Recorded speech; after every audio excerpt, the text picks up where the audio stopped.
what an extraordinary group of people we have online here.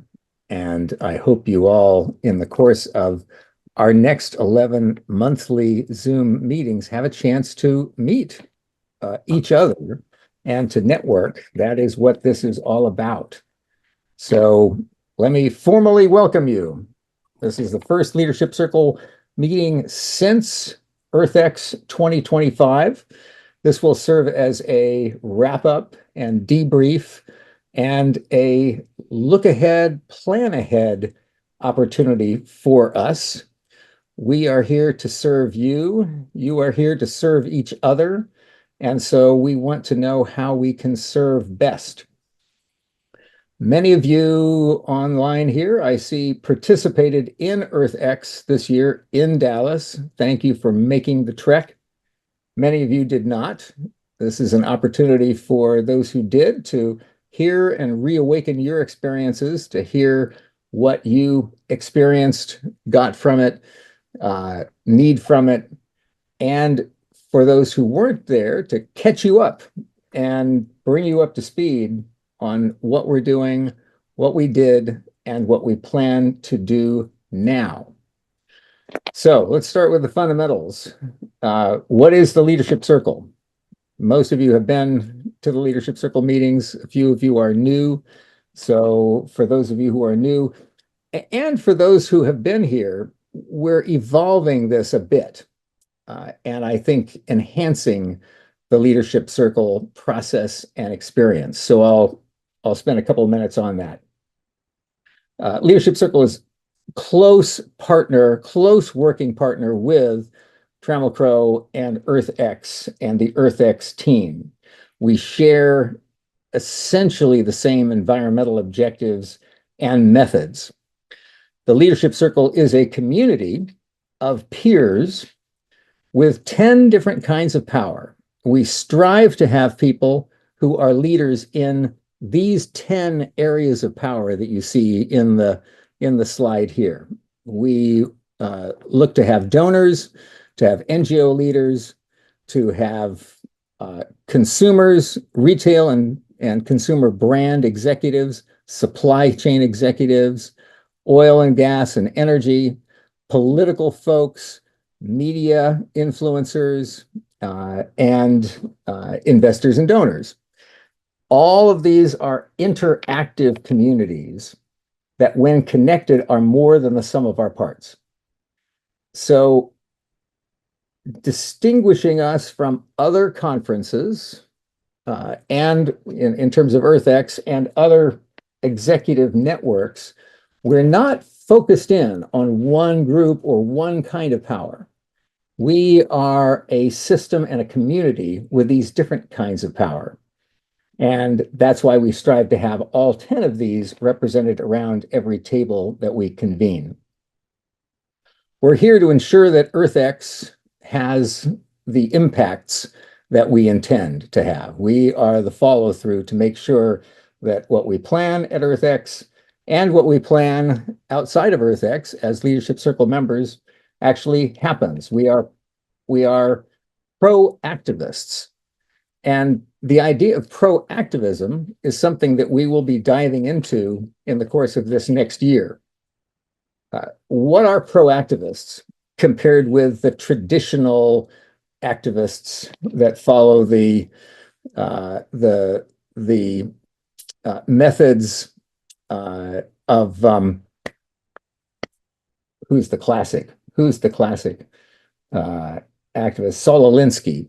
The Saul Alinsky school of activism was really the school of demonizing activism that emerged in the 1960s, 1970s, and has dominated since that time. Pro-activists, we are stepping out of the demonization, the fear, anger, demonization process. Pro-activists are about taking positive action, collaborating, sometimes radical collaboration with very different kinds of stakeholders in ways that are mutually supportive of one another and that seek to get to the root cause of the problems that we are facing. So that's who we are as pro-activists. As a reminder, we operate by certain terms of engagement and principles. And we ask at the beginning of these meetings that we all agree to these terms of engagement. Now, this meeting is actually not a Chatham House Rule meeting. This is a public meeting. So be aware that we are not private Chatham House Rule in this case. That's correct, isn't it, Doozy? We're not operating by Chatham House Rule today. I'm just going to say yes. We're not operating by Chatham House Rule today. So be aware that this is a public meeting, but be curious and open to learning. Show respect and suspend judgment. There are differences of opinion that will be expressed, and we want to be respectful of one another in that process. Look for common ground. Find the areas of common ground. Be authentic and welcome authenticity from others. We want to be real with one another. We don't want to be walking institutions with all of the constraints that come with that. Be purposeful and to the point, and own and guide the conversation. We're all in this together. That is our democracy. Our democracy campaign is all in this together. We operate according to 4 assumptions, 4 guiding principles, 4 ways of being. Number 1, that there are no demons. Now, of course, there are some demons out there, but we operate on the assumption that these demons, the demons that are out there, are usually the consequence of systems that are operating as opposed to them themselves controlling things. So we see each other as human beings. We see the human, we are the human. We try to be our best, and we invite others to be their best. So there's no demonization in the leadership circle and EarthX meetings. No denial. We're about embracing the truth. We know the truth is complicated. We know the truth is unknowable to some degree, but we strive to be open to the truth, no matter what it is. So there's no denial on the right that climate change is real and human caused, and there's no denial on the left that it takes collaboration across a very broad set to solve problems like that. No excuses. We embrace the power that we have. We don't blame the billionaires, the corporations, the United Nations, the government. All of these are forces that can make our jobs more difficult, but they're not excuses for us. We embrace the power that we have. And 4th is no delays. We start now. So let's start now. The common goals, I'll go through just a couple of other things for us, and that I'd love to have discussions about a little bit later as we dive into your experiences at EarthX and elsewhere. The Leadership Circle is about 2 objectives. One is a healthy environment. These are the objectives that we share, a healthy environment. And the second is a healthy democracy.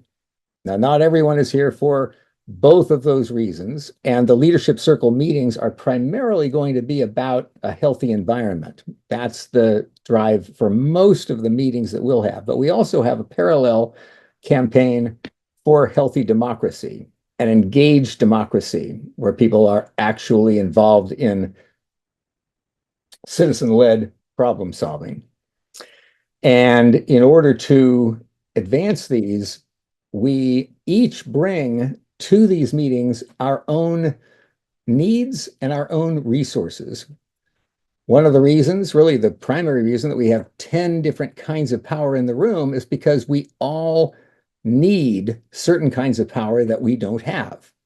So we want to make sure that that power is in the room. And NGOs bring activist power and people power. They bring credibility.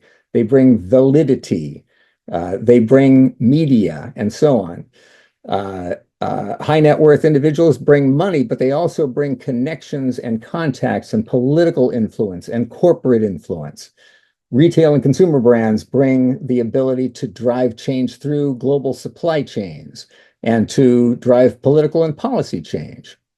Those suppliers bring new technologies to the fore and new resources that can be used in the economy. The energy and the resource companies bring the energy and the materials that are essential to an economy. Political people bring policy and political power. Media folks bring that ability to communicate to large numbers of people. So this is not the typical place where you have either all of one kind of group in the room or or two kinds, the people selling things and the people buying things. This is not that. We are all about sharing what we have in abundance and receiving what we need to reach our goals. And that's what gives us the power. So we're striving for that. How are we going to do that in the course of this year? I'll give you the 5 areas that we want to serve you with in the course of this year. And it's a little bit different from what we've been doing in the past. Number 1 is learning.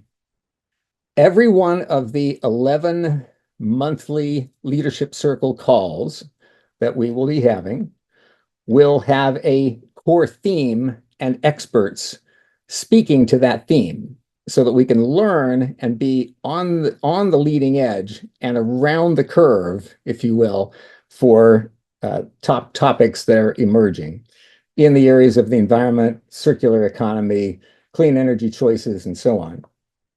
Number 2 is skills. This is really in addition to what we've done in the past, but we're going to be teaching specific skills in the course of the year. Sometimes these will be during our monthly meetings. Sometimes there will be folks on the outside who will be providing skill building seminars and workshops so that you can build skills that make you more effective in your work. Number 3, we are, of course, a network.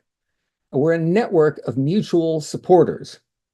And we would like that support, that mutual support, to be as tangible as it can be, recognizing that we all have different kinds of powers to bring to the market square. Number 4, we are here to take action and to enact actual solutions. We have an agenda that we frame under the broad title right now of the circular economy and clean energy choices. That agenda has policies and it has marketplace changes that we're looking to achieve. But you all bring some elements of an agenda to the table, and we want to be supportive of those as we go. So we'll be giving you the opportunities to express those. And then finally, 5th, for those who care to dive deeper, we will be working strategically and planning and implementing campaigns to advance certain solutions. So that's fundamental to Leadership Circle and to EarthX. So yes, well, thank you everybody for engaging in that experience. And yes, now I would love to dive into a wrap up of EarthX and to hear some of the highlights and lowlights, if you want to share anything, areas of improvement, and the takeaways that you got from EarthX and actions as a result. Now, there are a few people that I want to take a minute for specific actions, because we've got Positive Polar and Ocean Rescue and a trip to Belize that I want to update people on. These are specific actions that are happening as a result of EarthX, and I want to brief people on what's happening in the circular economy campaign. But let's open it up. Show of hands, or just elbow your way to the front, and let us know what were your highlights. What are your takeaways from EarthX? Sharita. Hi, everyone. Thank you. I'm Dr. Sharita Humphrey from Eco Power Source. I was a speaker at EarthX this year. And I must say that I am still in EarthX follow up. Thank you so much, Bill and Doozy, for the opportunity. We have gotten to speak to multiple investors over the last several weeks, just talking about this, and we have a lot of great interest. I would like to say that I've been invited to come back by one of the colleges that was there.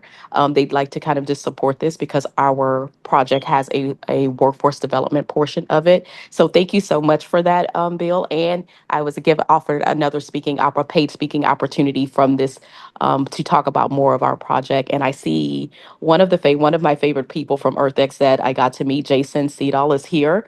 We are actually going to be working together, and I have invited him to use his firm to become to help us with this project from a lobbyist standpoint. So thank you so much to EarthX for all of the things that you're doing. You have continued to open the doors to more rural areas for us to do potential work there. And I'm looking forward to what's going to happen over the next 11 and a half months. Well, I think we all look forward to seeing what happens as you develop this opportunity and these opportunities to bring geothermal energy and to bring data centers to communities that have been underserved by that in the past. Jason Seedall, I saw you had your hand up. Oh, I was just reacting with the applause emoji because I liked what Dr. Humphrey was saying. Right, all right, all right. I am going to any other hands before I call on somebody. You know what? I'm going to call on Don Bender because I want to hear what Don Bender has to say. I know that Zach Weaver and Don Bender were both very active with the Rotarians that were meeting. What were your highlights and next steps and what actions are happening as a consequence? I would say thank you, Bill. My highlights were that it was an abundance of wealth to the point where I was frustrated that I didn't get to go to near as many of your programming because of the Rotary experience. But we spoke briefly at American Democracy Summit last week about the potential for coordination with all the different. There were 22 separate conferences at EarthX this year, and a lot of opportunity for coordination and sharing of resources for next year. Mhm. I think if we can interact, I think one of the things that I would love to see us do with EarthX this next year is to have our separate silos better integrated, to have sessions where we are clearly integrating these communities because we didn't do a good enough job of that this year. We had great individual sessions and we had some interplay, but I want to do that better this next year. Zach Weaver.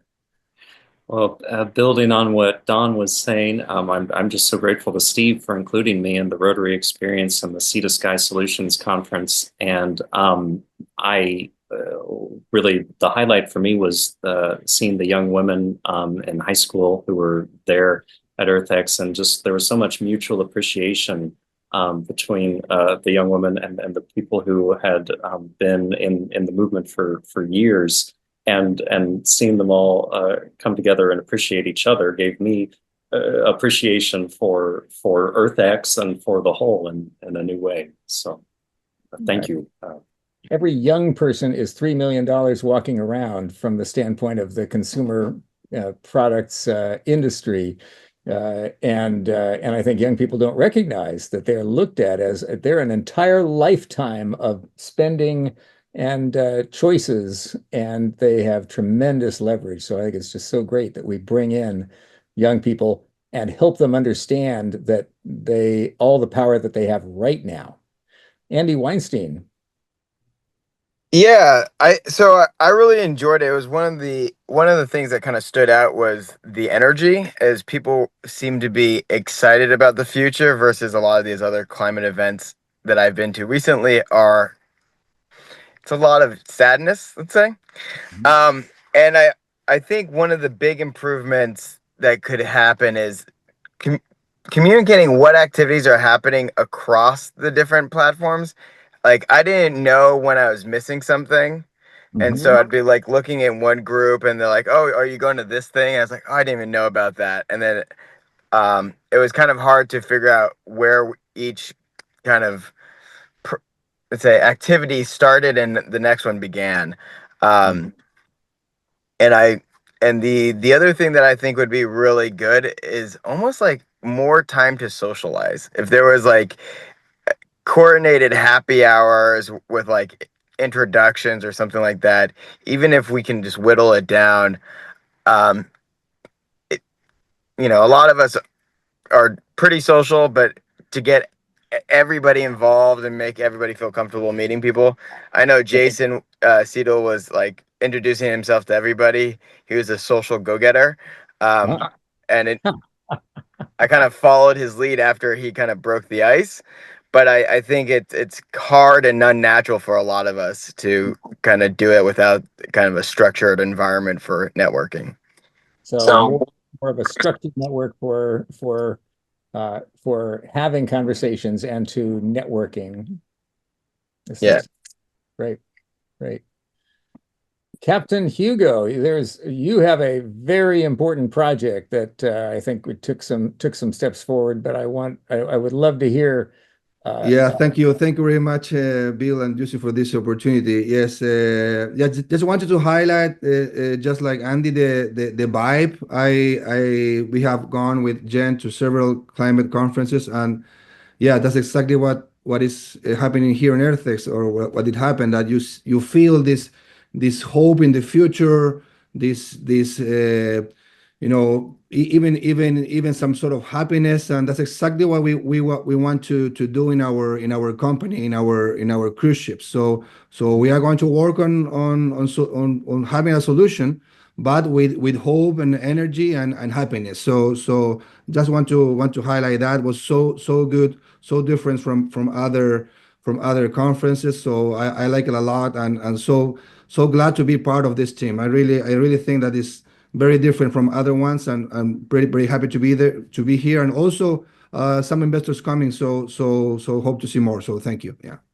Absolutely. And I'd like you to spend a minute, if you can, just what Positive Polar is doing. It's really an exciting opportunity from my perspective to restore and regenerate healthy oceans.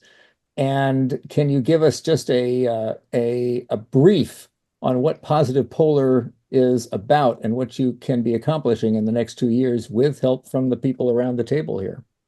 Yes, we are going to have a presentation, I think, for 5 minutes, but very briefly, we are mimicking a natural process that is what the positive things that do the whale feces in the ocean. We are going to mimic that with the ship and trying to scale it, and that could be the solution for return the ocean wildlife to the sea. We are very convinced on that. So yeah, let's see what is going to happen, but open to suggestions, and very glad to be here and be able to communicate this project. Thank you. Great, great. George Cummins. Yeah, thanks. And I'm going to ditto everything that's been said. Yeah, it was a great, great conference. For me, another 200, what I call true blue heart connections. So there's an outcome of the kind of thing that happens. So every year, basically ditto to everything, picking up a couple of hundred of new contacts. The Rotary thing, stellar. Stellar. It just gets better every year. And like I said already, that's my go-to group. I think the refi regen thing, that little segment that kind of happened, is a huge thing that we need to go. We're not just looking to sustain where we are today. We need to turn the clock back. We need to get our environment back to 1990, 80, 70, even 50 ocean health, planet health index levels. That's my feeling on this stuff. And I think the refi regen group has got a good point there. Our sustainability 2.0, however we want to do it, but let's not accept where we are today as what we want to stop at. We need better than today. And I'm with whoever made the comment. And Bill, I know you've been to our day. Yes, some way to have everybody in sessions and then a longer break with little four top tables just scattered everywhere, and now a long, maybe 1 hour break. It's a 90-minute session. I'm just again using the R-Day model, a 90-minute session, then a one, and boom, you're there with for 20, 30 minutes engaging, really engaging with people right after you've all heard the same thing. So I'm pushing for that. And I don't think I've been attending Hugging Trees from the 70s. I have never seen, there is not anything better. And I go to lots of different conferences. There is nothing other than perhaps a UN huge mega climate conference that has as wide a diversity and as much interactions. And nothing has anything like the after events at Trammell's house where really stuff happens. So there's nothing better. I There's love my that. ending. I love it. We got to get you. This is all recorded. I want to take that. I want to get that on recording and maybe talk to you some more, George, about that. And I want to call all out again the Rotary clubs. These are the kinds of groups. There's an average of 17 Rotary clubs in every congressional district in the country. I can't tell you what kind of impact that can have. And Rotary clubs are all about business and they're all about getting things done. And those are the kinds of organizations that now I think can be so effective in a proactivist framework rather than a reactivist or a combat demonization framework. So again, we need the Rotary clubs and we need others like them. Jason, the master networker. I wasn't expecting to be called out for trying to get into as many conversations as I could while I was there, but I just wanted to say that this was my first EarthX that I attended last month, and I told this to a couple of the organizers on the last couple of days, but it's the only conference I've ever been to where before it had ended, I was looking forward to the next one, and I just thought this was a great opportunity to connect with some of the most amazing people I've ever met from all walks of life. Like you mentioned at the beginning of the call, I mean, energy CEOs all the way to Rotary Club, to other 501c4s, 501c3s, every startup, so many startups. I thought it was just a very beautiful gathering of people who had such like-minded care about the environment. So I know, of course, there's always room for improvement on just about everything, but I thought EarthX is pretty close to being as perfect as it can be for organizations like ourselves to get together. And I wanted to just thank you guys because I didn't realize until I hopped on this call how Leadership Circle was kind of the who's who of everyone I talked to at EarthX. I'm looking at so many familiar faces and just excited to connect with everyone afterwards. And we really want to thank you, Bill, for being able to put everyone like this together in a room. So just wanted a positive 2 cents of how amazing this has all been. Music to my ears and our ears, Jason, and thank you so much. We look forward to you engaging with us on our upcoming meetings. I think every one of them I'm excited about. It's like I can't figure out how to pack everything into 11 meetings that we can do. But Christine Gross. I love what you're doing, Bill. I love this group. I love what we're trying to accomplish.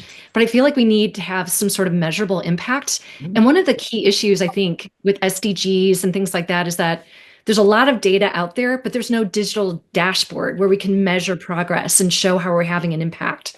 So I'm not a data scientist, but I'm sure there are people on the call that are. So that would just be one suggestion I have. Thank you. I love that, and it's like a blinding flash of the obvious, right? But if we can have a visual that shows the progress that we're making, both overall and also from EarthX, what's happening as a consequence of the work that people are doing in association with EarthX. Now, one of the realities is that when we have achievements, it's impossible to say exactly who and how and who's responsible and who gets the credit and all of that stuff. It's a community process. But if we can have some benchmarks that show us the goals, for example, in the circular economy, uh, there are EPR proposals and policies that are coming into being or that are being considered. What progress are we making? Let's measure our progress over the next year as we implement, for example, the California EPR system, the Minnesota EPR system, other EPR systems. What are we accomplishing along the way? And what can we do to fill in the gaps? And that can be true of the ocean, the ocean work that we're doing and the climate work that we're doing as well. And maybe the outreach and community work so that we are as active and engaged in different political communities as we can be, so that we have bipartisan support for the work that we're doing. We can have some visuals on that. That would be a very powerful way to see what we're accomplishing and what we're not accomplishing. So let's see. Ruud Overbeek. Pleasure meeting you all, and thank you very much for the invitation, Bill. It's a pleasure talking to people. Also, our breakout session was great. One of the things that I wanted to say, which I missed a little bit, is more focus on our food chain. I mean, we're growing on Earth. We are over 9 billion people. Emissions from the food chain are more than 1/3 of all of our emissions. And I think we can do much more. It's actually we have a natural way of reducing emissions from a massive emitter, which is in the food chain. And there are multiple solutions that are available, but that have not been adopted. And one of the reasons for that is that we have to make sure that farmers are incentivized to be able to implement these and have a benefit from it. So I would love to see more on that if I had a choice, because for me that was a little bit not enough. If I say it's more than 1/3, it was definitely not 1/3 of the attention that it got at the EarthX conference. That's a very good point. And we can have a big impact on that through the marketplace, through marketplace changes. Yeah. The participation of the retail and consumer brands that we have involved, with the participation of some of the large food enterprises in this arena, and some of the smaller food enterprises that can initiate changes that can then become adopted by the whole. So really good, valuable input. Let's see, George, I see your hand is still up. Are you looking to talk again, or are you just... Well, yeah. I had one comment that was the top of my list, and I didn't even look at it. And it's about Ukraine. Yeah. Here's an example of what happens at EarthX, the magnitude of this. So 2022, I helped the Ukrainians at South by raise some money to end up buying 10,000 flak jackets for the freedom fighters. They didn't forget that. The last night, Bill and I were on the last bus out of the last night of the Trammell after party. And I had just come from the Ukrainians. That little girl that was the leader had gotten sick, didn't arrive until 8 o'clock Friday night. They had an award for me, took me up to the guest house, made their little award, and we started talking about coming down to Austin to maybe meet with some people, because Ukraine, this is the group, for those who weren't there and didn't know, this is the group that is calling themselves the day after. So they've been appointed to... What is Ukraine going to do when this mess ends? So they're out there working on that. They want to bring 25 Ukrainian startup companies down to Texas. They've looked at 3 different states. They've picked Texas as the state. So they make a phone call to me and say, can you get us any meetings after our little soiree there Friday night? So I have a few days to try to organize meetings with the governor, the mayor of Austin, the city manager of Austin, head of the new South by Southwest CEO, the Long, which is where we do all the cultural stuff here, blah, blah, blah.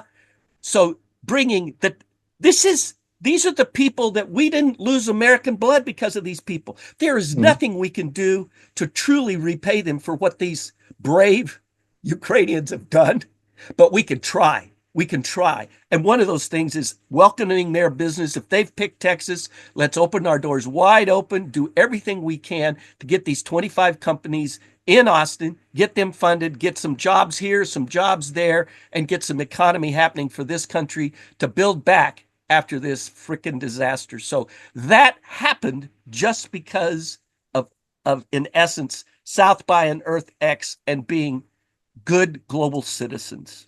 Mm, mm, mm. I think that's a testimony again to the interaction, to what happens when we have people interacting there, often in unpredictable ways. I'm going to call on a couple of other people by surprise. Most of these are people who are familiar with being called upon by surprise.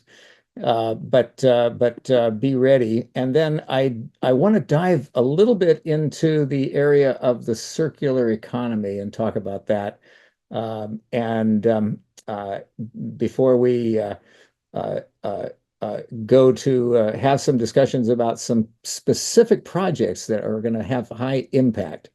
So I would like to get Jennifer Hernandez, if you don't mind, giving us a little update on, and Jennifer, Jennifer is one of the preeminent folks really engaged in overcoming, uh, well, I'll put my own opinion spin on it, but pseudo justice and pseudo environmental uh, objections to getting clean energy and energy update and infrastructure projects happening.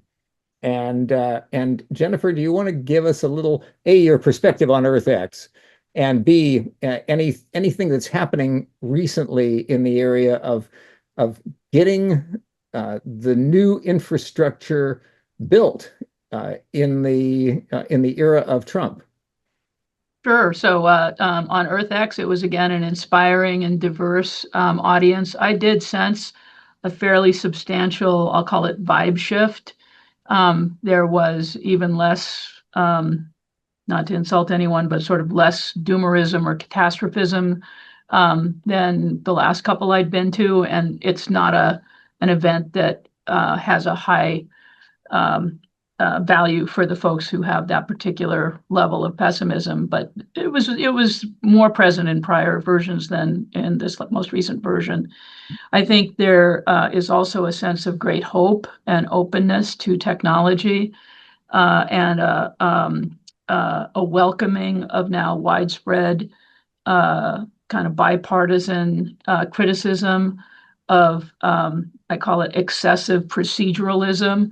Some people put a couple expletives and the word lawyer together to say, just we need to focus on outcomes more than endless processes and studies.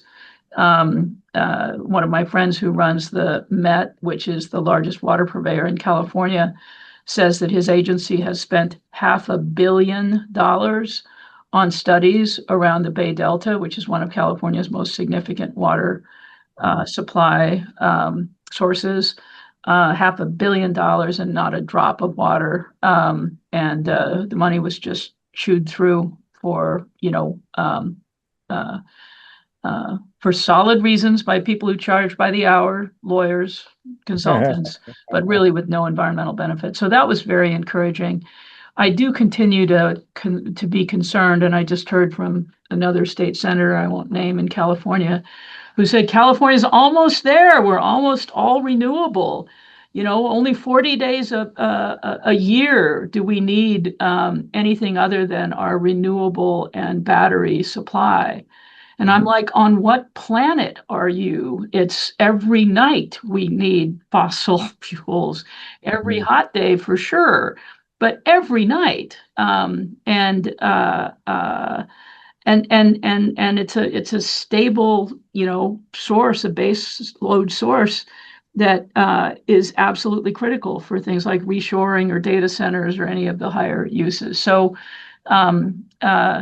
I do think that not that I'm a fan of fossil fuels, but like ignoring the need for additional baseload today in the form, really, let's face it, of natural gas until we get nuclear going is going to happen.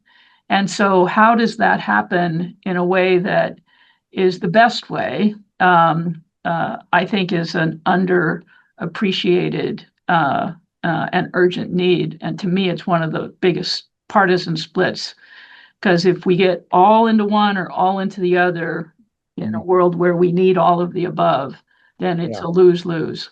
So those are my views, Bill. Great. Thank you. Thank you. We talk about moving into an economy that's more like nature, and one of the qualities that natural ecosystems develop in order for them to be resilient and efficient and effective is diversity. And energy diversity is consistent with the fastest route to net zero carbon. Uh, uh, in our future, we may get to the point where only 1% of our energy comes from fossil fuels. I think that is actually feasible. I think we may get there. It may be 10%, but the point is we need all of the different systems to be available to us, but in a framework that drives down carbon across the board. And that framework needs to use incentives in some way to drive that down. I want to, I'm going to put on the table for your consideration. We'll be diving into this in our future meetings, but we'll have an agenda of the future leadership circle meetings that will lay out meetings where we'll dive deeply into the circular economy. We'll dive deeply into the future of recycling. We'll dive deeply into EPR, extended producer responsibility, into carbon capture, into renewables and their role. We will be exploring the ramifications of the Trump administration's environmental policies and where there's room to move and where there's not room to move. What's the future of IRA and IRA funding? All of these will be a part of what we'll be talking about in future meetings of the leadership circle. My central theme and campaign that we're working on, and anyone that wants to dive into this with me more thoroughly, please let me know, is going to be framed by the idea of a circular economy and clean energy ecosystem. Circular economy as the frame. Why a circular economy? Because the idea of a circle is appealing across the board to people. Circles imply continuity. They imply sustainability because the circle is a familiar idea for those of us who recycle. There's a very pragmatic way to have a circular economy by recycling. But a circular economy is more than just a recycling economy. A circular economy is an economy that, instead of being a top-down, human-dominated exploitation of nature, extract, use, dispose, or take, make, waste, as they say in the circular economy community, we are keeping materials in flow. And in order to keep materials in flow, it's not a process just of forcefully recycling them, because just forcefully recycling raw materials can be very expensive and can and environmentally counterproductive. So a circular economy is an economy that's more like nature overall. It's an economy in which human beings are a part of the whole. We're not the dominant. We're not dominating and we're not controlling the whole. And a circular economy is one that has interaction, not just material flow, but also learning, and learning because we're paying the costs. So a circular economy has extended producer responsibility, deposits, pollution fees, carbon pricing, these kinds of market mechanisms that ensure that pollution imposes a cost on a player in the system who can reduce the pollution. So that's a part of a circular economy system. And the consequence of a circular economy is, of course, to recycle. There are many ways to recycle, and this is an area that can be controversial, but traditionally, as somebody that's pushed recycling for decades and wrote some of the most, I think, effective laws for recycling around, most of the recycling that we've had so far is mechanical recycling, taking materials like glass and plastic and aluminum and paper and cycling them back into the same thing, which seems like a panacea, but is not a panacea. Because in mechanical recycling, there's a degradation every time you use these materials again. You can maybe use them 3, 4, 5, 6 times before they've degraded to the point where you really can't anymore. So that kind of mechanical recycling has a limit. We're now moving into nature-based and nature-guided systems of recycling, where we're using biology and chemistry to break materials down into more fundamental resources and then build them back up in upcycling processes that result in products and services that are of a higher level than the materials that are being recycled. So we have that opportunity. And in doing that, we're going to be reducing cost and reducing waste. We are going to be redesigning products so that we have this multiple life cycle in mind. We are going to be restoring ecosystems by replenishing them, and we're also going to be regenerating ecosystems and creating more healthy oceans and forests and climates along the way. So we'll be developing this idea of a circular economy with a wide array of different energy and material sources, and using that to help advance the policies and the practices in the marketplace that will help all of that happen. And I'm excited to get into that with you. I would like to invite the folks from Positive Polar to spend a few minutes telling us about one particular approach to a circular economy that can help to regenerate ocean health.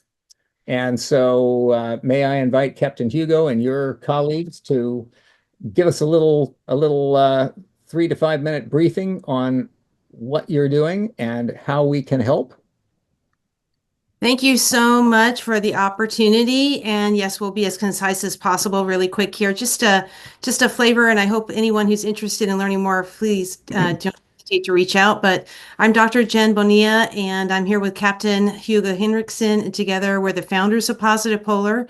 And this is a business that takes paying passengers on exciting expedition cruises while restoring ocean wildlife. We actually have a sustainable funding model for actually restoring the ocean, sustainable and profitable. We're very excited about this. And I just want to briefly mention the foundation of the company, and then turn it over to Captain Hugo to quickly say just a few more words. But just to take a step back, as many on this group would probably be aware, once whales really lit our world, their oil-fueled lamps that drove human progress through the night. And by the age of this quote, you can see that man has long suspected that whales were very important. But now we know this for sure. We know that whales are essential to sustaining all life in the sea. And they play a critical role in how the ocean controls our climate. However, there's a deficit of whales in the sea. Industrial whaling ended less than 100 years ago, still continues in some countries. And we are missing at least 70% of the whales that should be there, 90% of the blue whales. And this has serious implications for the marine life in the sea and for the ocean's ability to keep up with us as we keep emitting. And so this is a critical imbalance that is the foundation of the scientific research and the deployment that Positive Polar engages in. Hugo, say a few more words. Briefly, Jen Bonilla, 25 years biotech, really excited to apply both my passion and my deep experience in moving science forward into products that help humanity and make money in the world of Positive Polar. I think this is how we actually get to a capitalistic solution for restoring the ocean. Okay, Hugo, please say a few words. Yeah, thank you very much, Jen. Yes, I'm Captain Hugo Hinrichsen. I'm a veteran of the Chilean Navy with all of that grades and things. So can you jump to that one, please? So yeah, everything started when I did grow in all around Chile, but especially in Patagonia. And then when I did have my own child, I just couldn't show to my children my childhood. I was expecting for them to enjoy the winters, just like that picture there, to ice skating freely in the lagoons, but then in some years ago, the lagoons didn't freeze anymore. The only place for going ice skating was the mall, and you have to pay. So it was a totally different structure, and I was very shocked, and I start researching what to do because the difference was so much. So the next one, please. So in some way, my career did help me. I was in charge of the most southern helicopter station in the world in Port Williams, and in charge of rescuing ships in the Cape Horn and assisting them and all of that. And in my first mission to Antarctica, I did have to rescue a cruise ship in the year 2008. And we did put the passengers on board, and they were very different of what I was expecting from the typical cruise people that maybe you can see in the Caribbean.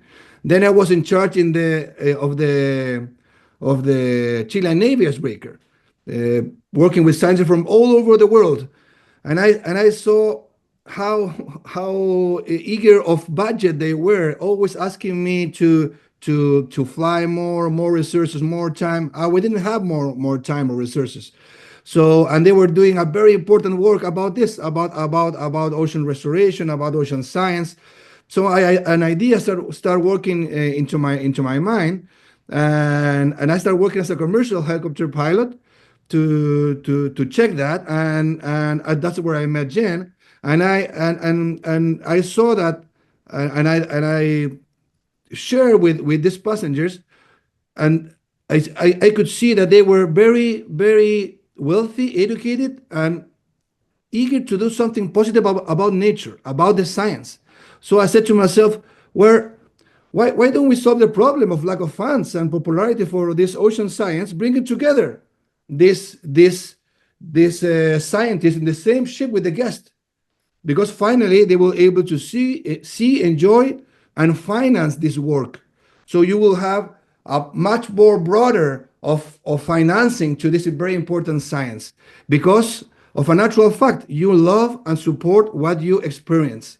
So that is the base of the foundation of Positive Polar, and how we are going to expect to move this science of ocean restoration, and specifically whale restoration, forward with this base of financing. Jen, please continue. I'll just say one of our first projects and then we'll be done, but really welcome partners and interested folks in this work. Really appreciate the breakout session where I met someone else who's doing transformation of waste. We're going to transform ship waste. Ship waste is currently deposited at sea. At best, it's a neutral impact to the sea. At worst, it's a contamination. It certainly does nothing good for the sea. And applying biotechnology, we can transform food waste and potentially even human waste into nutrients that will act like whale poop does today, which is it grows phytoplankton. Phytoplankton, in fact, feed the base of the food chain and sink a lot of carbon. And with such an impact, creating such a whale biomimicry reactor for ships to use, we can actually restore ocean wildlife. Calculations suggest even a third of the merchant fleet using such technology would essentially restore the environment to pre-industrial levels. That's what the math says, but we need to get out in the ocean and see if that's true. And so that's what we're working on. And I really appreciate the opportunity to have given you a little teaser and welcome some of the folks I've met here already today that are into ocean data and transformation of waste. And these are all natural conversations and ways that opportunities we might be able to work together. So thanks, Yeah, Bill. so join us. Thank you for the It's not an opportunity. expedition. It's an outdoor wildlife adventure on a mission to help the planet. Yes.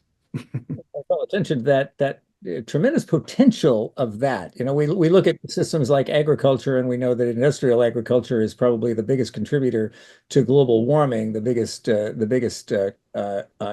biggest cost, and that simply, and it's not simple, but shifting agriculture from industrial to regenerative agriculture turns that around so that agriculture becomes a net positive impact on climate. And what you're looking to do is similar for the ocean, to actually take a waste product right now that is neutral or damaging to the ocean and turn it into biologically a nourishing substance that will provide the same ecosystem support that whales did when they existed in the larger numbers, and begin to mimic that process so that we are nourishing the floor of the ocean, we're nourishing the ocean prairies, and oceans then have vibrant life that absorbs carbon, among other things, and helps to counter the effects of industrialism. So if this can be done not just by your company, but then expanded into the merchant marine fleets, then it becomes a systemic solution. And we would love to be a part of testing to see how this works, and then to the extent that it is successful, deploying that. And we will be watching, and that's one of the things that I hope that we'll be counting. Thank you very much, Bill. You are so a good ambassador. Yeah. Thank you very much. Get excited about the possibilities. We got to keep our eyes open. Everything. Technologies have their positive and their negative impacts, and we need to be very, very aware and watchful of that. But that said, we have just tremendous opportunities here. Now, another opportunity I wanted to call attention to is we're going to go to the rainforests of Belize. And in Belize, we're not only going to experience the rainforest there, but we're going to learn at least two things, develop two areas of skill. One area of skill is understanding the mechanisms of a circular economy and how nature recycles, reduces, and innovates. We're going to experience that in real time in a rainforest with naturalists who will be able to guide us through this process.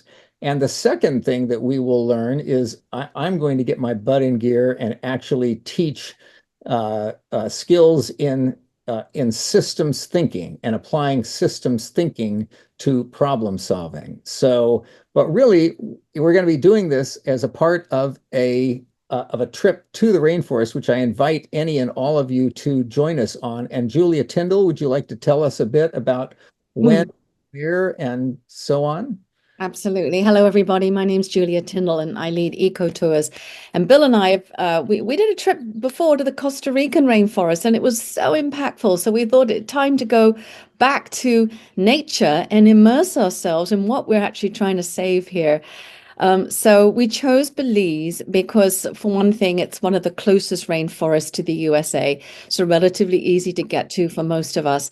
And the Belizean government is big on sustainability and has done quite a lot to save its, to keep the national parks really nice and to save a lot of its species. And we've specifically picked a wonderful lodge that has its own rainforest reserve and its own naturalists and is on the river. It's inland. Quite near San Ignacio town, if you know Belize, and we'll be going there for 5 wonderful days to really dive deep into the experience of being in the forest and learning about how nature exhibits the circular economy. And then, of course, Bill will be leading some wonderful workshops and discussions on more of the theory of it. And we hope to have Theo Wilson with us as well to help facilitate. And we'll be learning about the local culture. The Mayans were there. We're going to visit some of the Mayan ruins and speak to some of the local Mayan people. So it's a wonderful opportunity to just get back into nature and to learn and to network and to be in Belize with us. We'd love you to come. And if you're interested, maybe you can just write in the chat your name and say interested in Belize, and we'll make sure that we send you some information because that's going out real soon. That's terrific. And we do, it was like 20 some years ago, I think, that we went to the Costa Rican rainforest for the first time, Julia. And it Yes. was with the CEO of Mitsubishi Electric, who was with us. And that led to a whole series of rainforest protection initiatives that have had a global impact. So you never know what will come out of these experiences, but Right. but we know that we will have the opportunity to learn, to develop some skills together, to become friends, develop our network more deeply, have a great time in nature. There's nothing, nothing like nature as a teacher. So I do hope you'll consider coming and let Julia and us know if you're interested in doing that. What were the dates of that again? Yes, and that's May the 3rd through 8th next year in 2026. May 3rd through 8th next year. Okay. Mhm. And let's see. Let me invite Shelby. I think you are on or back on to tell us a bit about your ocean initiative, Shelby. Yes, I'm on. Thank you guys so much. I'll pull up the presentation to share really quick. And Julia, love that incredible work. Would love to connect with you. We're aiming to build a Mayan reef in Mexico. So maybe there's something there we can collaborate on. We're looking to do a serpent deity reef with the Cluclan.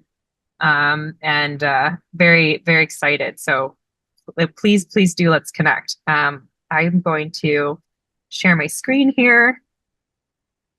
Thank you guys for your time and thanks for letting me hop on. We have some exciting news. We're deploying a 4.5-year project that boils down to a 2-day execution tomorrow and on Saturday with Guardians of the Reef. Quick introduction.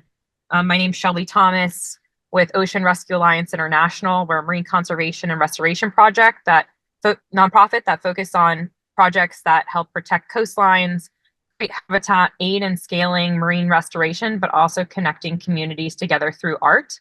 We do this through different waves of action where we design infrastructure to mimic natural reef geology and use art as a tool to connect people to the ocean and invite curiosity to experience it. These create ecotourism sites that also help support the economy and designing education, citizen science programs and partnerships, research that contributes to sustainable restoration. We do this through artificial infrastructure, mostly designing reefs that mimic natural reef geology, as opposed to traditional artificial reefs. We really use design with intention to mimic nature and help scale up nature-based solutions.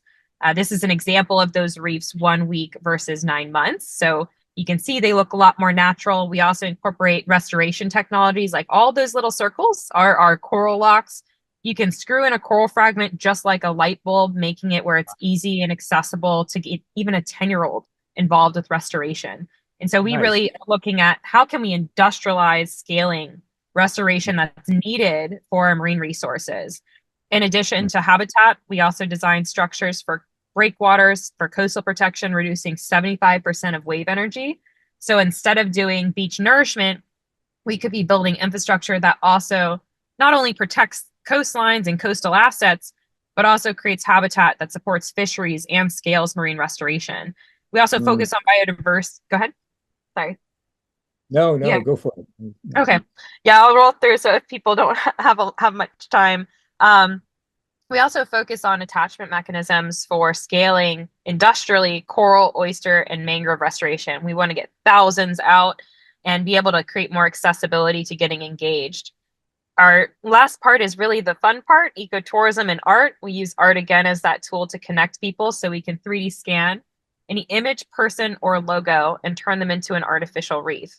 This is part of our 1,000 Mermaids Reef Project initiative, where we use the symbol of the mermaid as the half human, half fish connection to the ocean. The mermaid really symbolizes that magic and curiosity. And, some people may not connect with a coral, and we have the 3rd largest barrier reef in the world here in Florida that's been degrading and dying. And unfortunately, a lot of people don't even know that it's there. And so if people aren't curious to get into the water for a coral, but we're like, hey, we got a mermaid sculpture down there. It's a way to invite curiosity to now come into the ocean, take that picture, but you also now see the fish that lives there and get to directly engage with coral outplanting with us. We also can take the digital assets from the art pieces and make immersive experiences to educate where people can dive from anywhere in the world. We've done over 35 different sculptures so far in the last 7 years and 350 habitat reefs that we've done foundational research on. We also can do celebratory and company reefs as well and memorials. We've been expanding our art initiatives. We've done a lot of foundational science research where we've taken corals from the southern part of the Keys and actually moved them upward on the reef track to West Palm and Jupiter.